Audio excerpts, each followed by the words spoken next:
इंसान की असली ताकत आखिर है क्या? क्या ये जिस्मानी ताकत है या कुछ और ही है? आज हम इसी सवाल का जवाब ढूंढेंगे और वो भी आचार्य चाणक्य के एक बहुत ही दमदार विचार के साथ। तो चलिए शुरू करते हैं।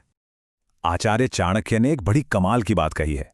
वो कहते हैं, निद्रा भोजन भोग भय ये नर पशु समान। इसका मतलब ये कि सोना, खाना, मजे करना और डरना, ये सारी चीजें तो देखिए इंसानों और जानवरों में एक जैसी ही होती हैं। तो फिर फर्क क्या है? क्या चीज है जो हमें जानवरों से अलग बनाती है, बेहतर बनाती है? वो है ज्ञान।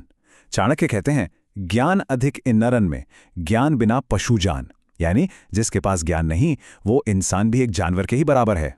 तो फिर सवाल यही उठता है ना कि असली ताकतवर कौन है? दुनिया में सबसे बलवान कौन? क्या वो जिसके मसल सबसे ज्यादा हो, जिसके पास सबसे ज्यादा जिस्मानी ताकत हो? चाणक्य की नीति हमें कुछ और ही बताती है।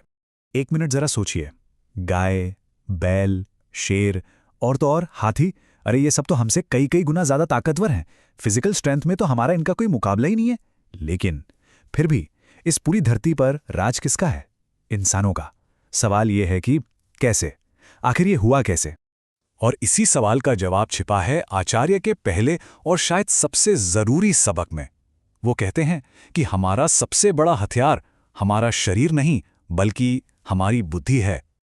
आज हम इंसान जो इस धरती पर राज कर रहे हैं ना, उसकी सिर्फ और सिर्फ एक वजह है, हमारी बुद्धि, हमारा दिमाग। हमने इसी दिमाग का इस्तेमाल करके उन सभी जानवरों को काबू में किया जो जिस्मानी तौर पर हमसे कई ज्यादा ताकतवर थे। यही बात आचार्य चाणक्य अपने शिष्य चंद्रगुप्त को समझाते हैं। और पता है, ये बात सिर्फ चंद्रगुप्त के लिए नहीं थी, ये हर उस इंसान के लिए है जो कुछ सीखना चाहता है। असली वॉरियर, असली योद्धा वो नहीं जो अपनी मसल से लड़े, बल्कि वो है जो अपने दिमाग से, अपनी बुद्धि से लड़ता है। लेकिन सिर्फ बुद्धि का रास्ता चुन लेना ही काफी नहीं है, क्योंकि ज्ञान के इस रास्ते पर ना एक बहुत बड़ा भ्रम भी है, एक ऐसा मायाजाल जिसमें लगभग हर स्टूडेंट फंस जाता है। चंद्रगुप्त भी इसी में फंस गए। वो आचार्य से कहते हैं, मुझे तो ऐसा लगता है कि मुझे कुछ भी नहीं आता, मुझे अभी बहुत कुछ सीखना है। कुछ जाना पहचाना लग रहा है। ये बिल्कुल आज के इंफॉर्मेशन ओवरलोड जैसा है ना? जहां हमें हमेशा लगता है कि कम पड़ रहा है, और सीखना है, और जानना है। ये एक कभी ना खत्म होने वाली दौड़ है। इस पर आचार्य का जवाब सच में हैरान कर देने वाला था। वो कहते हैं, अति सर्वत्र वर्जयेत। मतलब ये कि किसी भी चीज की अति यानी एक्सेस बुरी होती है, फिर चाहे वो सीखने की ही क्यों ना हो। सोचिए, सीखना भी ज्यादा हो तो बुरा हो सकता है। ये कितनी गहरी बात है। तो इसका सीधा सा मतलब ये है कि ज्ञान को सिर्फ इकट्ठा नहीं करना है, उसका इस्तेमाल करना है। असली मकसद है एप्लीकेशन, जमाखोरी नहीं। ढेर सारी जानकारी दिमाग में भर लेने का क्या फायदा अगर हम उसे असल जिंदगी में इस्तेमाल ही ना कर पाए, है ना? तो फिर सवाल ये आता है कि ठीक है, ज्ञान को इस्तेमाल करना है, पर कैसे? इसे उपयोगी बनाए कैसे? आचार्य चाणक्य इसका भी रास्ता बताते हैं, और वो रास्ता है एकाग्रता की शक्ति, द पावर ऑफ कॉन्सेंट्रेशन, अपने मन को कंट्रोल करने की कला।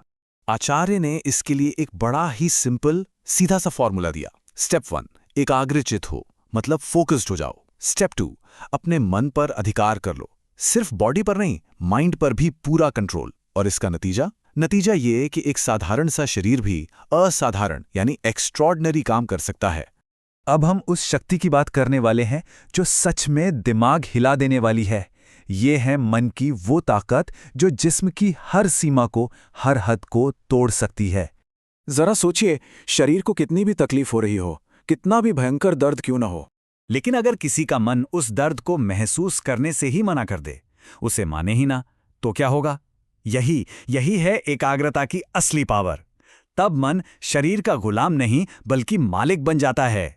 आचार्य इसका एक ऐतिहासिक सबूत देते हैं। इतिहास में ऐसे कई योद्धाओं का जिक्र है जिनका सिर लड़ाई में धड़ से अलग हो गया था, लेकिन इसके बाद भी वो लड़ते रहे, अपने खून की आखिरी बूंद तक। ये कोई कहानी नहीं है, ये इस बात का जीता जागता सबूत है कि जब मन पूरी तरह से अपने लक्ष्य पर फोकस हो जाए तो वो क्या कुछ नहीं कर सकता। तो जब हम मन की इस जबरदस्त ताकत को समझ जाते हैं, तब एक योद्धा की असली जिम्मेदारी सामने आती है। ये सिर्फ पावर पाने की बात नहीं है, ये एक उत्तरदायित्व है, एक विरासत जो हमें मिली है। आचार्य कहते हैं कि हमें उन योद्धाओं का सम्मान करना चाहिए, उन्हें गौरव देना चाहिए। वो लोग जिन्होंने अपने मकसद के लिए अपनी जान तक दे दी, अपना सब कुछ कुर्बान कर दिया। और उनका सम्मान करने का सबसे सही तरीका क्या है? वो ये है कि हम उनकी जिम्मेदारी को अपने कंधों पर उठा लें, उन्हें ये एहसास दिलाएं कि जो मशाल वो जलाकर गए थे वो अब हमारे हाथों में है। ये बिल्कुल वैसा है जैसे एक महान मकसद एक पीढ़ी से दूसरी पीढ़ी को सौंपा जाता है।